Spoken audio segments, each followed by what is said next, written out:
All right, welcome everybody to today's webinar, The Personal Business of Change Leadership. My name is Colin McGinnis. I'm one of the program advisors here with Executive Education at the Alberta School of Business.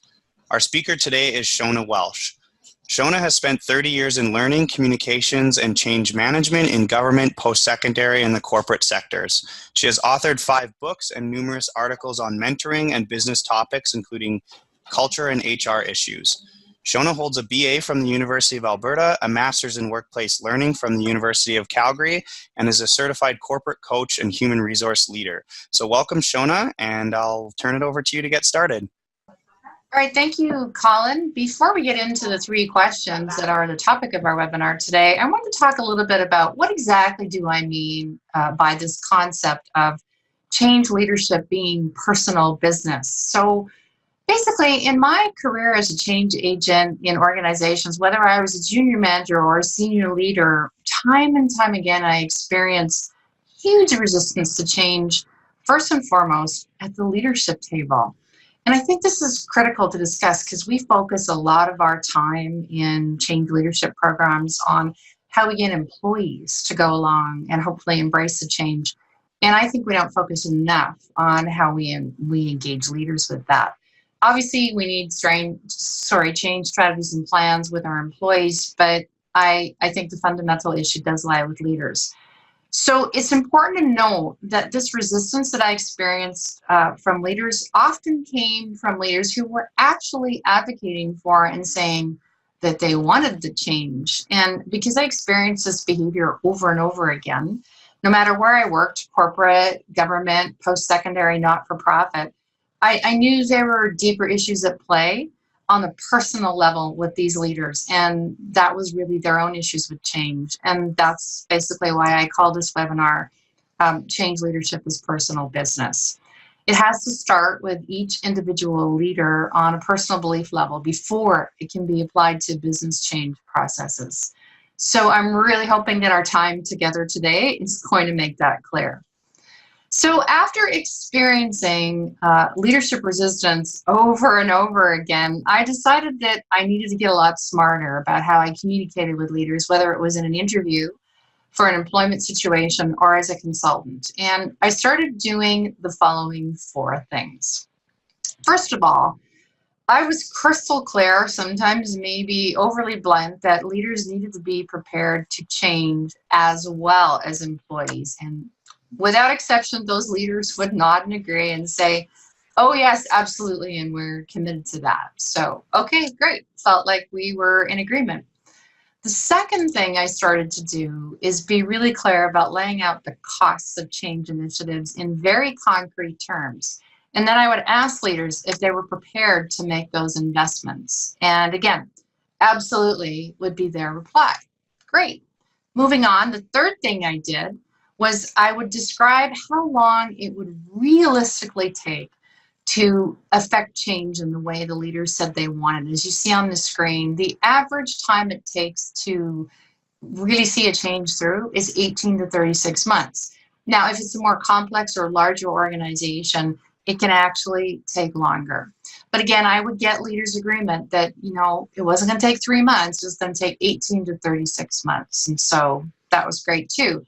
And finally, the fourth thing I did was I was very clear that whatever I had presented in my change vision document when they were interviewing me, and they're deciding to hire me, would be exactly what I would do when I joined the organization. And again, the leaders would say to me, we expect nothing less. So with all these 4 things in mind, I thought, great, we're all starting out with our cards on the table and everybody gets it.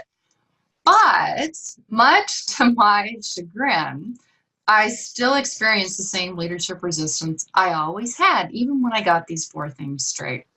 So I'd like to take a little bit of an informal survey right now and ask everyone on the call to type yes in the comment section on your screen if this sounds suspiciously familiar to your experience. And I'll just check in a few seconds to see how many yeses we have. So with this experience, I decided that I wanted to channel my frustration into what ended up being a 2-year research project that attempted to get at the underlying reasons why this kept happening to me with leaders. And ultimately that led me to why I'm here with you today. So the key questions I'm going to cover that leaders need to ask themselves personally before embarking on a change come from not only that research and other research I did, but my direct professional experiences and observations. And unfortunately, we don't have time to cover all the questions that I think leaders need to ask themselves in this webinar, but I'm going to cover the top 3 that I think are the most critical. All right, so just checking back on how many people typed yes, it looks like a fair amount of you have had very similar experiences with your leaders to the ones I described, so I'm glad you're here today. Before we get into the 3 questions, I think it's probably worthwhile revisiting some of the fundamentals of change, and I'd like to talk briefly about the 3 critical fundamentals of change. Many of you probably, no doubt, already know, but I think it's important to keep them in mind when we think about leaders as well as employees. And the first one is this, is that it's not really fear of change that's so tough for people, it's fear of loss. And that could be loss of anything, obviously loss of a job, but a big one is loss of status. You know, your title changes or your responsibilities change, a loss of confidence because you've got to learn new things, a loss of respect because maybe you feel like people don't think you're doing things as well, loss of perceived stability, any number of losses that you can think of, but certainly loss of status is a really big one, in change leadership. The second fundamental of change to keep in mind is about pain and gain. Avoidance of pain, in the words of Tony Robbins, is a far greater motivator than anticipation of gain. This makes sense when you consider our primitive brain's fight or flight mechanism when we are identifying dangers in the environment. So, you know, let's say we're back in the caveman days and we want to go out hunting and gathering, and that's gain. But first we have to assess our environment and make sure that it's safe for us. So that's avoidance of pain. We want to make sure there isn't a saber-toothed tiger out there waiting to eat us. Pain, hunting and gathering would be gain. So in a modern workplace, what that looks like is avoiding all those losses that I already talked about that were top of mind before you can even consider any of the gains you might make through change. So first fundamental of change, fear of loss. Second, avoidance of pain.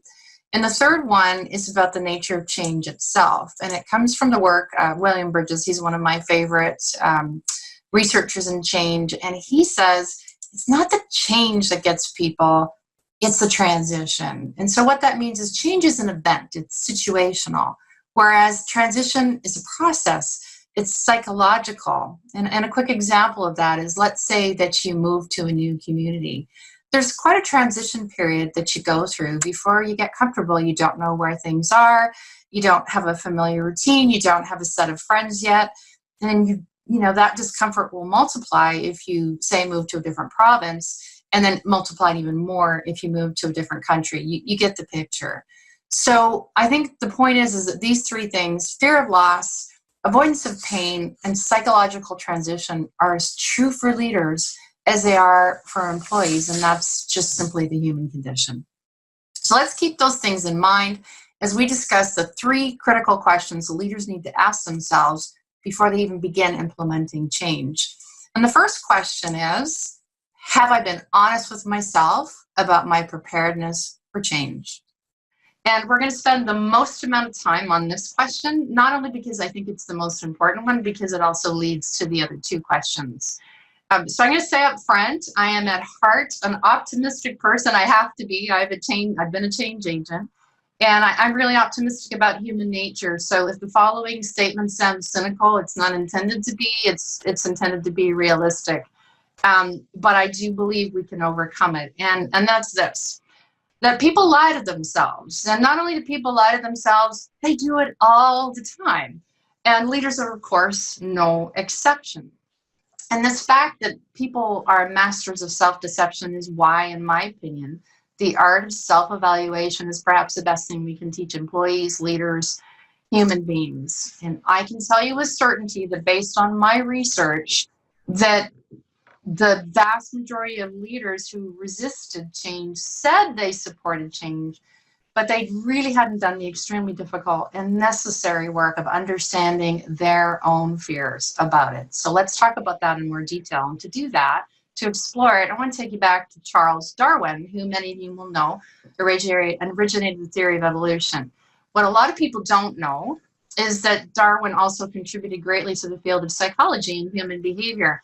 And he knew the tendency of human brains to look for evidence to support their own point of view, and to dismiss evidence did not support it. In other words, we love to read things that support how we see the world. We love to speak to people who agree with us. It's soothing, it's comforting, and you don't have to think very hard.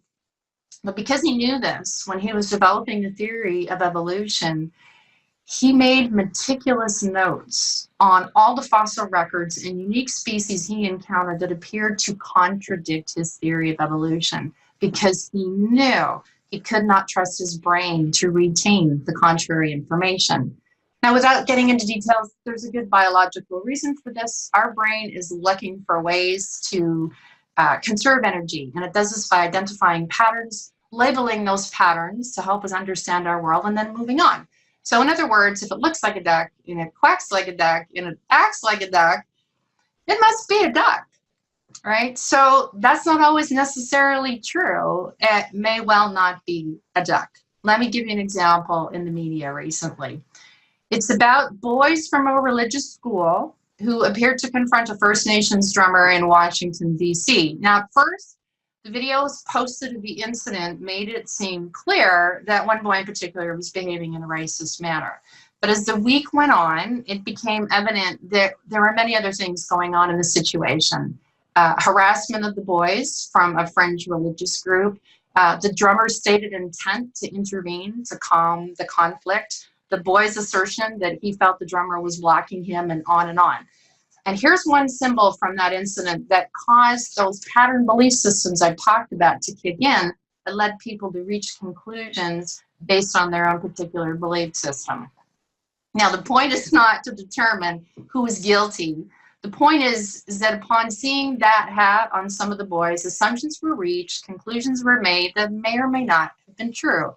And this is a great example of our brain's talent for labeling things based on assumptions and then turning those assumptions into pattern behavior. So what does all of that have to do with leaders who say they're supportive of change, but then they spend a lot of time resisting it?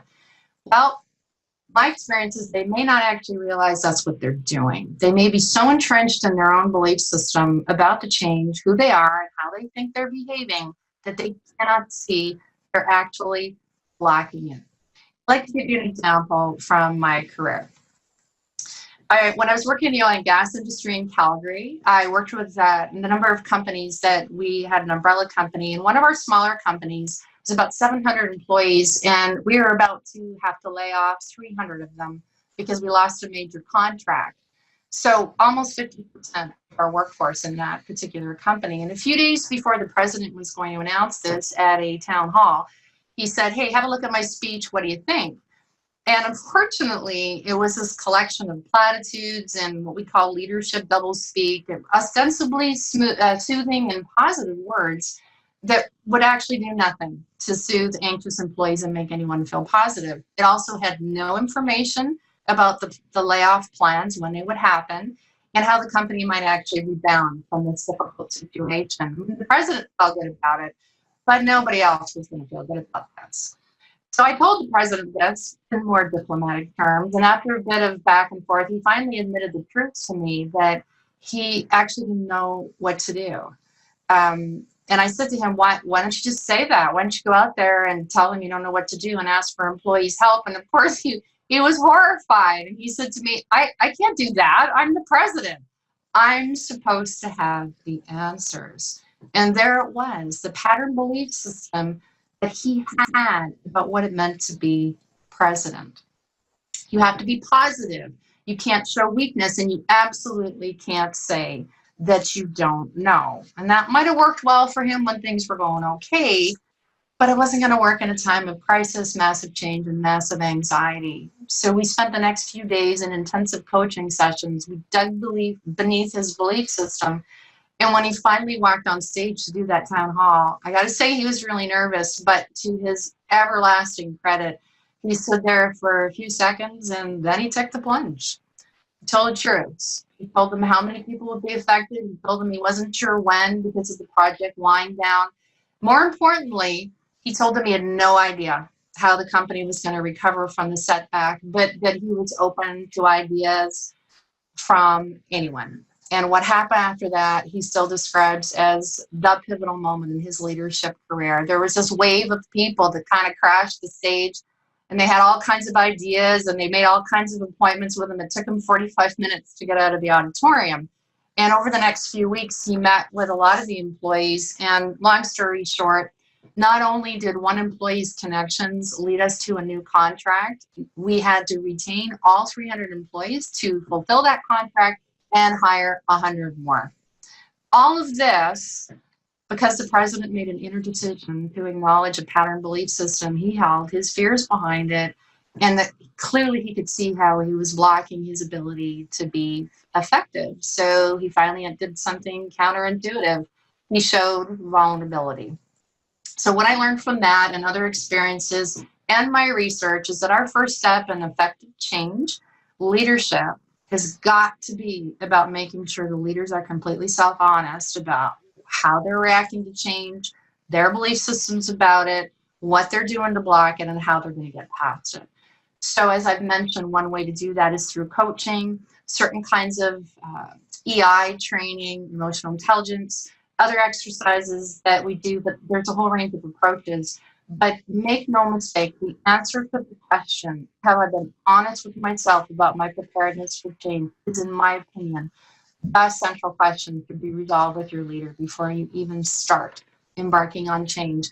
If you don't or can't answer it for yourself as a leader or your leadership team, your change effort is going to be very painful and probably ultimately not successful. Which is why we exhaust employees with our change programs all the time. This is what we end up looking at the end of the day or the end of the change process. I see this constant treadmill of change in organizations with leaders running to the latest flavor of the month. And when that last flavor didn't prove, was maybe too painful or wasn't effective as fast as they wanted, 3 months is usually what I get. It creates cynicism in employees, and you all know this. It's change. They're weary of change, and they end up just waiting it out until you abandon that current change effort and do the next one. So let's take another poll. How many of you on the call have leaders that you believe are self-aware when it comes to their reactions to change? Just type in agree or disagree, and then I'll check back with Colin in a couple of minutes to see what he's got in terms of agree or disagree. While we're waiting for all the results, I want to take a quick look at a study about the top 2 reasons leaders fail when implementing change.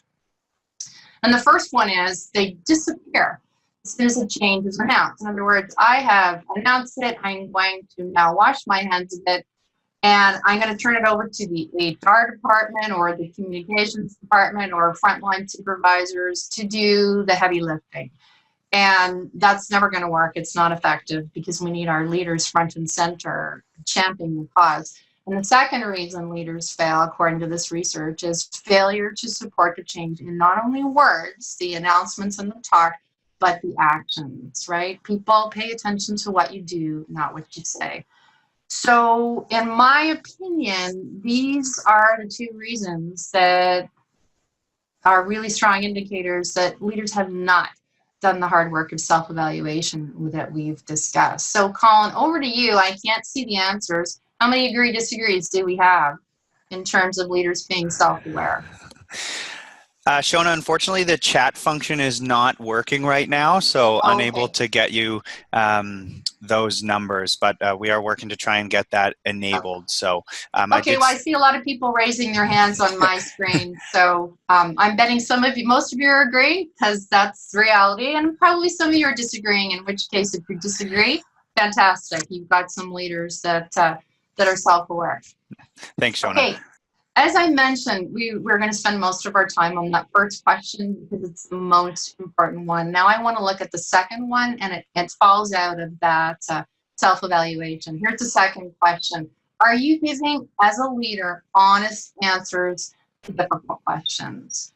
So going back to the example of the president and I gave you, after doing that intensive self-evaluation about his own beliefs, about change, the next thing he did that was effective was to be completely honest with employees, that he didn't know what to do, that he didn't have the answer.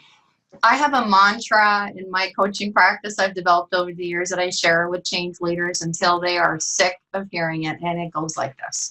Tell the truth, tell it early, and tell it often. So when things change and, what was true last week is no longer true this week, that's what I mean by telling it often.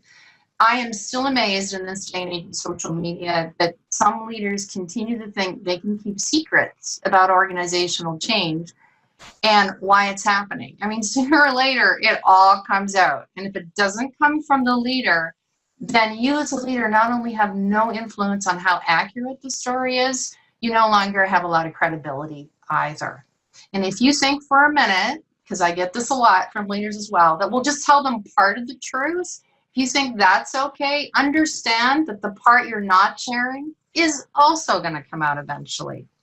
Worse, when you give no information or very little information, human beings make up their own explanation. And I got to tell you, it's often quite a bit worse than reality. And good luck getting them off that story when you do eventually tell them the truth, because by then, their own made up story about what's really going on becomes part of their pattern belief system. Quite simply, you have to connect the dots about change by telling your employees the truth about all the information. Now, there are always going to be some things you can't share. You tell them that honestly as well. Here are 2 things I can't share with you right now, but tell them when you think you might be able to share them. If you can't tell them that, tell them as soon as I know, I will share with you. But again, remember, if you don't connect the dots, someone else will do it for them. When people ask you as a leader difficult questions, tell them the truth. Tell it early, tell it often. People know when you're not being sincere. And trust me, even if they don't like the answer, they will absolutely respect your honesty. How do we do this? Well, one of the things I spend a lot of time working with in organizations dealing with change is we create a detailed communications plan that begins before the change happens and sometimes long after it's done. And it often also includes a change transition team. So that's one of the ways that we definitely deal with it. And again, we don't have time to go into detail on that. Let's move to the third critical question leaders need to ask themselves, and it's this one. Have you asked employees for their perspective? I know this seems really obvious, but it's continually shocking to me how many leaders continue not to do this. One of my favorite quotes from Steve Jobs is this one. It does not make sense to hire smart people and tell them what to do. We hire smart people so they can tell us what to do. If you recall, again, back to my president's story, he did the intense self-evaluation. He was honest with employees that he didn't know what to do, and then he asked for their help. A lot of leaders don't want to do this because they have a vision for the organization and they're going to pursue it, and that's fine. But if you don't ask employees the best way to implement that vision, given the realities of their roles, you're destined to experience a ton of resistance in your change effort. It's absolutely going to have limited success. Now, leaders tell me they don't want to share the vision much beforehand with employees because they don't want to deal with the unpleasant reactions they might get from employees. More often than not, though, leaders have spent months coming up with these change plans and visions, and then they give frontline leaders, managers, supervisors, and employees almost no time to come to terms with that change. In one company where I worked, the leaders told frontline managers about a major reorganization less than an hour before they announced it. In fact, I actually just got a phone call yesterday from a senior leader that I coached, and she told me a major change initiative was just announced at her organization. Her vice president gave her 10 minutes notice. So she barely had time to get her head around it herself, let alone talk to her staff about it. Stuff like this happens all the time. And again, leaders continue to complain to me that the intensity and range of employee emotions is something that they find uncomfortable and they don't want to deal with. That's when they hear another mantra from me, which goes like this: your opinion of employee reactions is irrelevant. That's what they feel, and that's what you have to address before you move forward. So it's really pointless wasting time complaining about employee reactions or anticipating it. You're going to get them. You have to deal with them. There's simply no way forward in change and getting past resistance until you do this. So I think Brene Brown says it best. Leaders must either invest a reasonable amount of time attending to fears and feelings, or they will squander an unreasonable amount of time trying to manage ineffective and unproductive behavior. Enlisting employees in your change effort is critical because they're going to give you valuable information about the unintended consequences of the decisions that you're making at the leadership table about change. It's hard when you become a leader to remain connected to what's going on the front lines. And this is a valuable exercise. They'll tell you how it will affect customers. They'll tell you how it affects their interactions with other departments. They'll tell you about how it affects their ability to deliver whatever it is they need to deliver on time. So I've certainly gone into organizations with my own change visions, but you better believe the first thing I did was consult with employees about how they thought it should happen. It's just going to build a lot of support. And again, a way to do this is we build that into communications plans as we start to embark on change efforts. So I want to leave some time for questions. So I just want to go over the three questions and other things we've talked about today. And just remember, you want to consult with employees.